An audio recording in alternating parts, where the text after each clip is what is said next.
यदि कोई बाहर वृंदावन धाम के बाहर रह रहा है अन्य प्रदेशों में, और उसके हृदय में बात है कि हम बहुत समय तक वृंदावन वास तो नहीं कर पाएंगे, ऐसा हम माया से जकड़े हुए हैं, तो हमें जो वृंदावन वासी को लाभ मिलेगा वो हमें कैसे मिले? क्योंकि हमारा फिर तो जीवन व्यस्त हो जाएगा, हमें अखंड वृंदावन वास तो मिलने वाला नहीं, क्योंकि हम इतने मोह में फंसे हुए हैं, इतना हम संसार में सत्यत्व बुद्धि किए हुए हैं, घर परिवार में इतना महत्व बुद्धि किए हुए हैं कि हम वैराग्य करके वृंदावन धाम में अखंड वास करें, इतनी तो हमें सामर्थ्य दिख नहीं रही। तो हम क्या करें?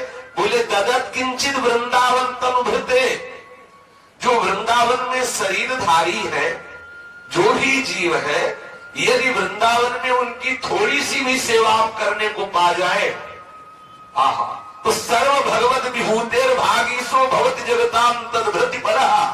कितनी अद्भुत बात कह रहे श्रीपाद प्रबोधानंद जी। ये वृंदावन के जो पक्षी है, वृंदावन की ये जो गाय पशु आदि, ये जो वृंदावन के बंदर आदि, यहाँ के जो ब्रजवासी जन, यहाँ जो वास करने वाले संत महात्मा, जो भी गृहस्थी जन जो भी है, यदि कहीं यहाँ किसी की भी आपके द्वारा धन अन्न वस्त्र वास आदि की सेवा बन जाए आपसे, तो श्रीपाद प्रबोधानंद जी कह रहे हैं कि वो भगवान की समस्त विभूतियों को तृप्त करने वाला बन जाता है।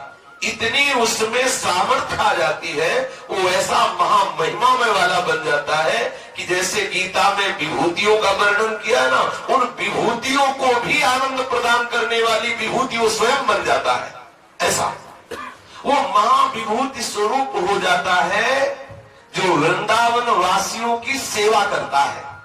यद्यपि वो वृंदावन वास नहीं कर पा रहा, अखंड वृंदावन वास नहीं कर पा रहा, पर वृंदावन के पक्षियों को, वृंदावन के पशुओं को, वृंदावन के बंदरों को, वृंदावन के जो ब्रजवासी जन है, जो गृहस्थी जन आके रहे, मानो ऐसे गृहस्थी जन है कि भगवत चर्चा सुनकर भगवत प्रेम के लिए लालायित होकर श्री धाम वृंदावन वास कर रहे हैं, उनके पास सम्यक व्यवस्थाएं नहीं है। आपको भगवान ने यदि धन दिया है और आप ये लाभ लेना चाहते हैं वृंदावन वास का, तो चाहे वो गृहस्थ हो चाहे व्यक्ति, इस भूमि में वास करने वाले के लिए ये मर्यादा नहीं कि व्यक्ति की ही सेवा करनी चाहिए। यहाँ वनवासी है सब, कोई भी हो, स्त्री हो, पुरुष हो, गृहस्थ हो, विरक्त हो, वो सब वनवासी है। इस वन में वास करने वाले हर वनवासी की सेवा का फल एक ही होगा, चाहे वो गृहस्थी की सेवा करे, चाहे वो बंदर की सेवा करे, चाहे वो विरक्ति की सेवा करे, चाहे गाय की सेवा करे, चाहे किसी की भी, वो वृंदावन वासी है। इस बात की बात यहाँ है।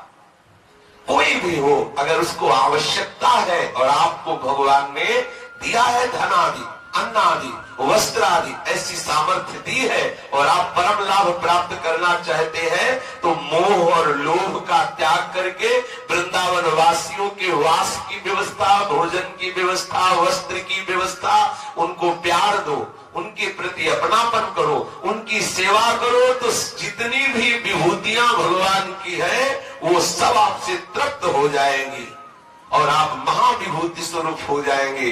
महाविभूति स्वरूप अर्थात बिना वृंदावन वास किए भी वृंदावन वास का फल आपको प्राप्त हो जाएगा। कितनी सहज बात है। कांच के बदले में मणि मिल रही है, कांच के बदले। कहां सांसारिक तुच्छ धन, कहां सांसारिक अन्न वस्त्र आदि, और कहां प्रियालाल का कृपा प्रसाद, केवल ब्रजवासियों की सेवा से।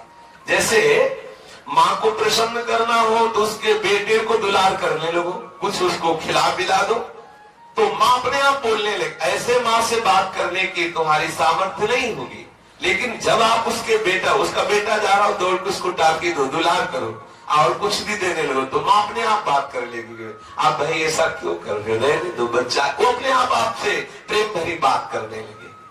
ऐसे ही हमारे प्रियालाल के लाडले हैं वृंदावनवासी, चाहे वो बंदर हो, चाहे वो पशु पक्षी हो, चाहे वो गृहस्थी हो, चाहे वो विरक्ति हो, चाहे ब्रजवासी हो, चाहे बाहर का वासी हो, जो यहाँ इस भूमि पर वास कर रहे, वो हमारी लाडली के लाडले हैं। प्यारी जी ने कृपा की तब आके वास कर रहे।